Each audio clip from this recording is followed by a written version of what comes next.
On Primetime Politics tonight, a Commons committee hears that Stephen Harper's office looked into rumors of inappropriate behavior against the former Chief of Defence Staff, Jonathan Vance, before his appointment.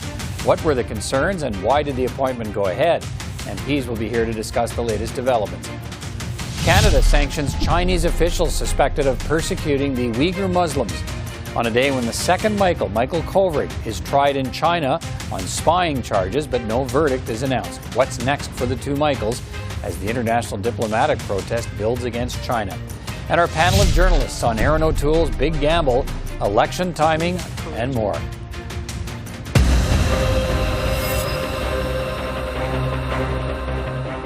We'll begin tonight with new developments in the ongoing investigation into allegations of sexual misconduct against the former Chief of the Defence Staff, Jonathan Vance. The House of Commons Defence Committee today heard from Ray Novak, the Chief of Staff to former Prime Minister Stephen Harper. Novak told the committee that prior to Vance's appointment in 2015, the highest ranks of the government looked into rumors that Vance had been engaged in a relationship with a subordinate at CFB Gagetown in New Brunswick and tried to advance her career. As for the Gagetown rumor, the National Security Advisor briefed the Prime Minister and the Prime Minister's office that there was nothing in DND's files, no record of a complaint, and no current or former investigation. The NSA also briefed that he had discussed the rumor directly with General Vance, who responded that he had been in a public relationship with the named individual at the time, that this person did not report to him, and he denied improperly acting to further her career. Well, let's bring in three MPs now to discuss the latest developments on this story. Anita Vandenbeld is the Parliamentary Secretary to the Minister of National Defence. James Bezan is the Defence Critic for the official opposition Conservatives. And Randall Garrison is the Defence Critic for the NDP. It's good to see you all again. Thanks for being with me. Anita Vandenbeld, let me start with you. We heard today from Ray Novak how the Prime Minister at the time, Stephen Harper, got personally involved in asking General Vance about allegations of misconduct, and that the Prime Minister's National Security Advisor was tasked with ensuring Vance's past actions were examined before he was appointed Chief of Staff. What did you take from that, and how does that compare with how your government has dealt with the newest allegations against from the former military ombudsman? And he tried to bring those to the Defence Minister, who said he didn't want the details. So compare those two responses. Well, thank you very much. And I think what we heard today was confirmation that the correct process when these kinds of rumors or allegations come forward was to bring them to PCO. And you mentioned the National Security Advisor. That's within PCO. Mm-hmm. So in both cases, the allegations were taken to PCO and they were taken there for an investigation. What we learned new today is that, in fact, and we heard this from Prime Minister Harper's former Chief of Staff, that Aaron O'Toole, who was then the Veterans Affairs Minister, had information about Major Brennan. And I think that's a big difference because if you recall, Minister Sajjan was as shocked as the rest of us. And I think all of us who watched Major Brennan's interview were completely taken aback. Right. To be clear for the audience, so Major Brennan is the woman who says she was involved with General Vance as someone who was a subordinate to him when he was at CFB Gagetown. He denies there was any impropriety. She says there was, in fact, a sexual relationship that lasted many years. So, all right. So Mr. O'Toole's Chief of Staff actually is the one who brought the rumor of this allegation to the Chief of Staff of the Prime Minister, and that started a ball rolling to check into it. So, Mr. Bezan, So let me move to Mr. Bezan here. So what about that? I mean, even after the rumors, it seems to me, that the checks and the investigations of General Vance, the Harper government, and you were still part of it, still appointed General Vance to the job in 2015. Was that a mistake? I think in the testimony we heard today from Ray Novak is that in hindsight, if it was 2020 and if all the allegations had been proven, he would never have, Harper would have never appointed General Vance as CDS. I think it's important to contrast the way it was handled under the previous Conservative government, that allegations were brought forward, that, a Chief of Staff brought it to the Prime Minister's Chief of Staff, who then went to the National Security Advisor in PCO, who was in charge of the vetting process, to look at the national security risk and to ensure that there was an investigation. And of course, that national security advisor was Dick Fadden, who used to be the Deputy Minister of National Defense and was the director of CSIS. Okay. So very credible individual, dived down deep, had all the tools at his disposal. We never heard once from Minister Sajjan or from the Deputy Clerk of Cabinet, Janine Sherman, that they turned any of this over to the National Security Advisor in the PCO. So despite what you hear from the Liberals in their cover-up, they never took these allegations seriously, despite the fact, and again, doing the comparison, okay. A rumor came in, you have actually the Chief of Staff handing that rumor over to the National Security Advisor. All right, Minister Sajjan is presented with that evidence. He pushes away from the table and runs for the hills. Mr. Garrison, what did you hear today that you think moves this story forward?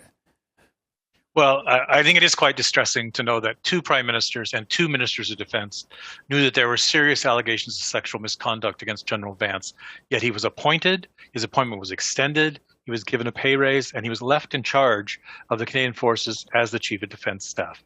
I think there is a difference between what happened in 2015, when at least there was an attempt to investigate, and what happened more recently in 2018 and beyond, where clearly we haven't heard any explanation from Minister Sajjan about why he didn't want to see the evidence. Nobody was asking for him to conduct an investigation. The Ombudsman came to him and said, I have proof here that there's a serious inquiry needed, and he didn't want to hear it. And if he'd asked for it, he also could have had the evidence from the previous investigations. He didn't ask for it. Right. Okay, Anita Vandenbeld, let me bring you back in on that. We did hear, or we have heard Mr. Sajjan's version of events, and he went the next day and brought that information to PCO, and PCO and the PMO were then involved in the conversation. And so is that what we heard, what we saw in the Harper years is they went from there.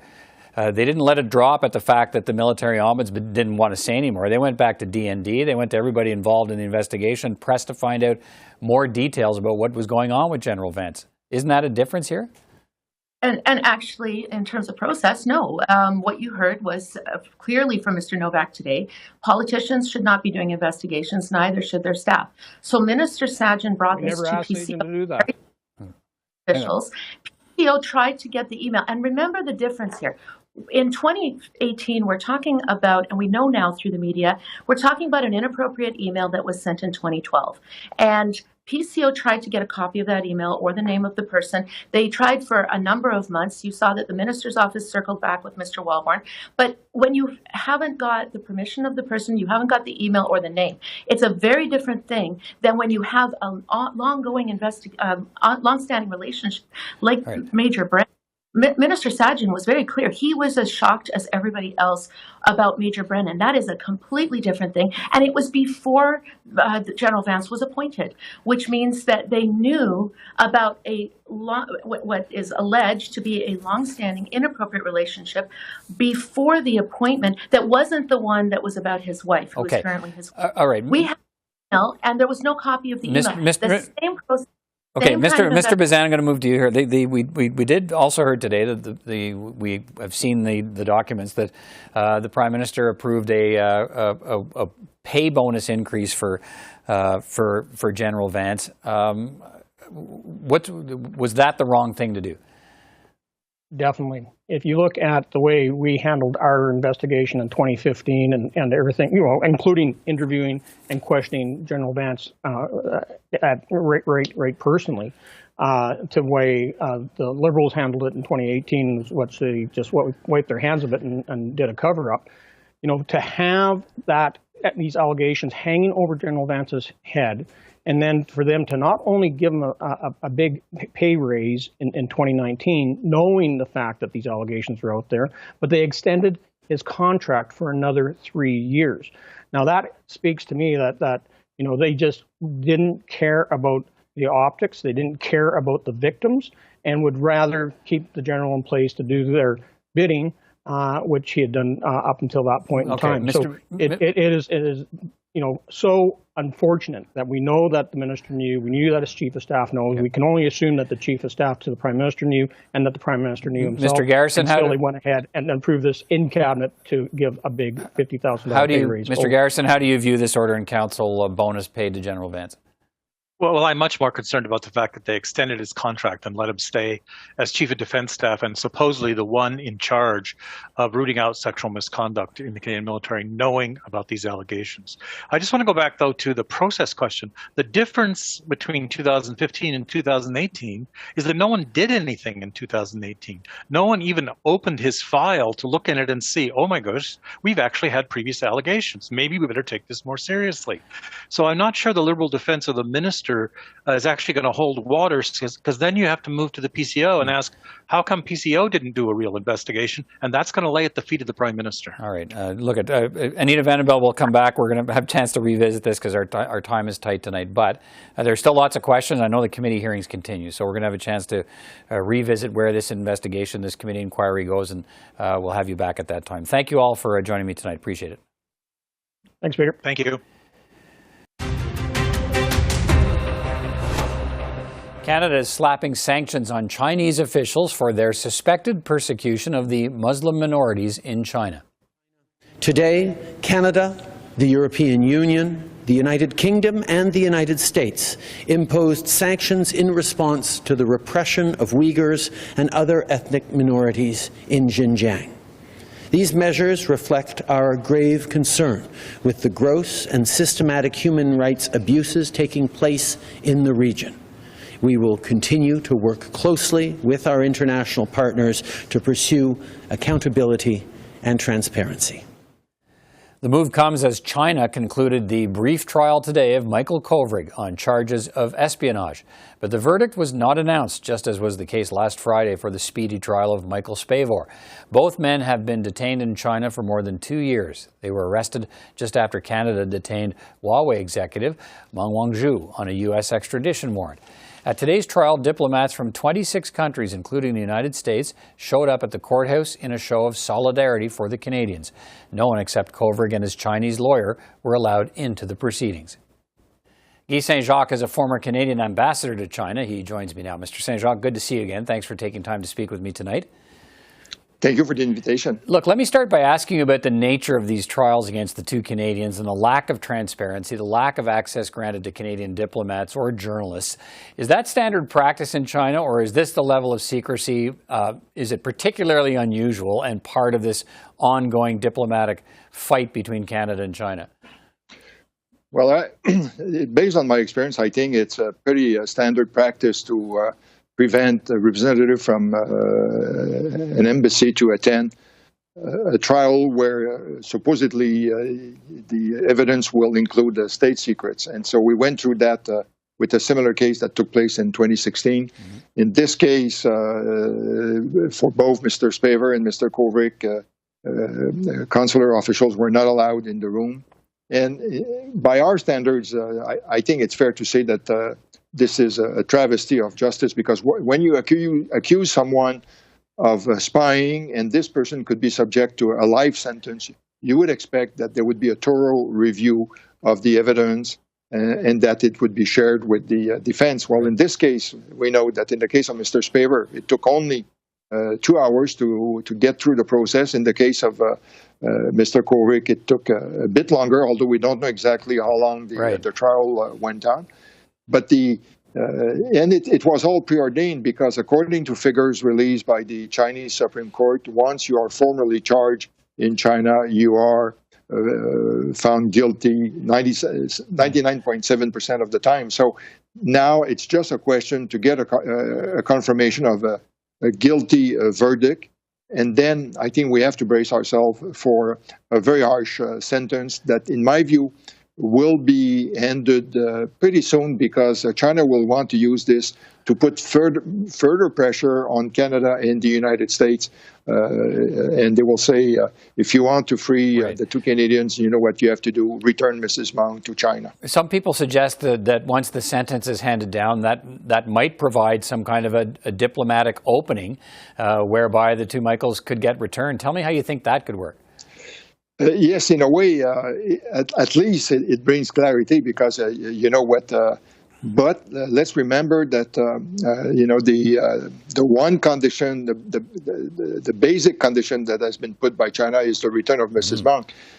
In 2016, when I was involved in the negotiations to get Mr. Kevin Garrett back to Canada, things were less difficult in as much as Premier Li Keqiang was planning to visit Canada in September 2016, right after the first visit of Prime Minister Trudeau to China.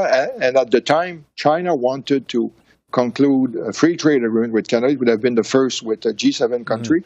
And of course, we told them we won't start these negotiations as long as Mr. Garrett is in jail. So in this case, I think that, yes, once the sentence has been announced, China will not be able to tell us any longer, don't ask us to intervene into a legal process, and we will have to negotiate. But I expect those negotiations to be very difficult. Okay. And unfortunately, that could result in Mr. Spavor and Mr. Kovrig spending a lot more time in Chinese jails. Canada announced today, along with Great Britain and the United States, European Union, sanctions against 4 high-ranking Chinese officials for their suspected role in persecuting Uyghur Muslims in China. What effect could that action by Canada, those sanctions, could that have an effect on the fate of the two Michaels? I don't think it will have an impact on the fate of the two Michaels. I think the policy that was followed by Ottawa until just a few months ago was to avoid doing anything that would antagonize the regime over there. But I think they have to conclude that, in fact, this has led to absolutely no progress with regard to the fate of the two Michaels. And separately, I would say that last year especially, we have learned a lot more about what's going on in China in terms of repression, especially the genocide in Xinjiang, the denying of democracy in Hong Kong, repression in Tibet, the poor management of the pandemic at the outset. And I think for all those reasons, the challenge now for democratic countries and to say, well, how do we want to be judged by history? This is against our values. And I think that it was inevitable that we would have such movement. It's no longer possible to give the benefit of the doubt to China. I just have about 30 seconds left here, but what do you make of the large show of international diplomats standing side by side with Canada trying to press for the release of the two Michaels? How will the Chinese view that? Will that make a difference? Well, that together with the sanctions today will tell them that, in fact, we have crossed a very important bridge today, and that now they can be subject to more and more reaction from the international community. I think that other diplomats in Beijing felt a personal link especially with Michael Kovrig, who used to be a diplomat himself in Beijing. And so this was the worst fear for the Chinese regime, that Western countries, the democracies, would gang up on them. I think that China left us no choice but to take common measures, and I would expect that other countries will join the movement and impose their own sanctions. All right, Guy Saint-Jacques, always good to get your perspective. Thanks again tonight. Thanks for the invitation. Time now to bring in our panel of parliamentary journalists. Susan Delacourt, columnist for the Toronto Star, Joël-Denis Bellavance, parliamentary bureau chief for La Presse, and John Ivison, columnist for the National Post and parliamentary bureau chief for Post Media. Good to see you all again this week. Susan, leading into the Conservative convention, Aaron O'Toole was telling his critics to, look, back off, make the virtual convention a positive pivot point for the party, heading into an election sometime soon. How did Aaron O'Toole emerge from that Conservative gathering? Well, generously, I'd say mixed. His Friday night speech, I saw John and I were both tweeting about that. I thought the speech was very well crafted, well delivered, made a strong case, and was actually a bit brave. You know, to walk into virtually a room full of thousands of conservatives and say, you know, the way you are right now, you're not so, we got to change. The problem was that his own party then made that really unfortunate vote, climate change, voting down the phrase climate change is real. And, you know, they're saying it's not climate denial, but it took, I think the Liberals set a new land speed record today in question period. First question up was not on climate at all, and Liberals answered it with climate change is real. Every question had some reference to Liberals liking science. We had a minister at a committee today before the hearing began saying, I want to know where you all stand on climate change. Is it real or not? So, JD, let me pivot to you. As Susan points out, Liberals wasting no time trying to capitalize on this apparent divide in Conservatives over whether climate change is real or not. How big of a problem is this for Erin O'Toole? And I suppose, especially in Quebec, where he hopes to be making inroads. It was a big deal in Quebec. Everybody talked about this, and the people were asking whether the next question that will be asked to the Conservative Party, whether the earth is flat, and what kind of answer we'll get on this one. So the Conservatives' credibility took a hit, but to repair that, I think the only way to do it would be for Erin O'Toole to announce what would be his environmental plan way ahead of the election so he can fix that problem that he's got on his hands right now. John, what's your view on that? And what's the challenge for Erin O'Toole here if the party's offside with him on this idea that they need a change and he's trying to pull them with him? How big of a challenge is he going to have here? Well, I think it's a huge challenge, and I think he's culpable in creating it, to be frank. You know, he ran as a true blue Conservative, convinced a lot of the social conservatives to support him, and then once he'd won the leadership, did an about turn, and he's come up with policies that any red Tory would support. And his real problem was that having abandoned the social conservatives, he's also frozen out and even purged many of the red Tories who supported Peter MacKay. That includes MPs, it includes political staffers and ordinary party members. I mean, I heard from ordinary party members saying, I didn't want to go to this convention. I didn't want to be a delegate because I knew I wasn't welcome. So the very people who might have got him out of this jam, he made unwelcome. So therefore, he's got a problem of his own making that he's got to resolve. And I think JD's point about coming out with the environmental plan early is a good one. Yeah, if not, right, he risks having weeks go by here with the Liberals in particular, but opposition parties defining where the Conservatives are in climate change. Before he even gets his own plan out the door. Susan, let's shift the gears here and talk about China. And we know the story of the two Michaels. Canada imposing sanctions today on 4 high-ranking Chinese officials.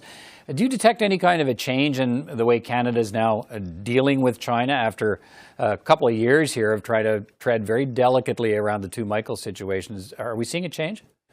Yeah, very definitely. We've been seeing it for a while now. Trudeau using the word trumped up charges, which I don't think he would have used had the last president still be in office. But I think it is the combination of the trials happening, if you want to call them trials. I wonder how you can have a show trial without a show, but I think that's what these were. And also, I think you see Canada acting in concert with other countries, and that's the result of Biden being in. You know, there was the big summit last week with the United States and China up in Anchorage, and an increasingly combative tone there. So I think Canada feels now that the international action it has always wanted on China, it has a better friend in the White House to do that. And we've been seeing that in all kinds of ways. John, what are your thoughts on that? Well, my question was, where was our ambassador outside both trials of both men? It's not just an academic point. I mean, to me, if you're the ambassador, you should be very visible and very vocal on these issues. And the problem with Dominic Barton is when he's been vocal, he's been saying we should be getting closer to China.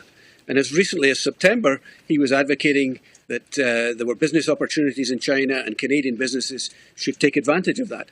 So, you know, I think our policy is shifting. It's not clear to me that our ambassador's views are shifting. Yeah, Joël-Denis, let me ask you about this, and what you see in Canada's China policy, and are we taking a different approach now? And maybe it has something to do with we tried one approach for 2 years, and it's not making any dent in the relationship or having any effect on the Chinese, it would seem. So time to try something else. I think so. We might see a crescendo of pressure coming from Canada. Now, you mentioned the sanctions against high-ranking Chinese officials. The next step would be to ban officially Huawei from being able to develop the 5G technology in Canada. I think that would be the logical step. And if we come to that, then we could say that Canada is getting serious about its relationship with China. Let me stay with you quickly here. Prime Minister in Quebec again today, 2 weeks in a row. Big funding announcement, this one for broadband today. He and François Legault side by side. I mean, if that bromance is building, can the election call be far behind? I think that's a good sign that something is being cooked up. And probably a more serious inclination of the Prime Minister, Justin Trudeau, for an election this spring. And now people see it as a very critical way to be able to secure a majority of seats by winning more seats in Quebec. And that you can't have François Legault knocking against you during an election campaign. And that's what the Prime Minister is trying to eliminate, François Legault as being a possible adversary in the federal election. So that's something to watch. I would also watch what Doug Ford will do in Ontario. Will Mr. Trudeau try to neutralize also any involvement of Doug Ford in the future federal elections? That remains to be seen. So much depends on the vaccine rollout and where it is a couple of months from now, Susan. But does it feel like the drum beat's picking up towards a spring election here? It feels like it. Yeah, I think, as you said, much depends on needles in arms. And I think JD is right. I was watching that Conservative convention to see where was Doug Ford, where was Jason Kenney, where were, I don't know that I've seen a Conservative convention lacking big Conservatives. And I'm sure the Liberals noticed that too. So the time to strike would be on the heels of that convention when the party, despite what it says, looks divided. All right, John, last 30 seconds for you here. What do you think? Well, I think that Trudeau might like to have an election right now. The numbers look pretty good for him, although they're a little bit soft. I mean, I think that the NDP are probably, if there was an election, it wouldn't be a disaster for them. And I think the Bloc are looking okay, but the Conservatives are not. So his problem might be finding he needs to find a dance partner, Trudeau, or he needs to alienate all of them if he wants to go down on his budget, for example. Yeah. But I think for the Conservatives, wait until the pandemic is past and hope that you can be like Clement Attlee in 1945 in Britain, defeating Winston Churchill. Because that's about his only chance. Okay, thank you all. Good to talk to you tonight. We'll talk again soon. Take care, everybody. Thanks. And that's all the time we have for this edition of Primetime Politics. From all of us here at CPAC, I'm Peter Van Dusen. Thanks for watching. See you next time.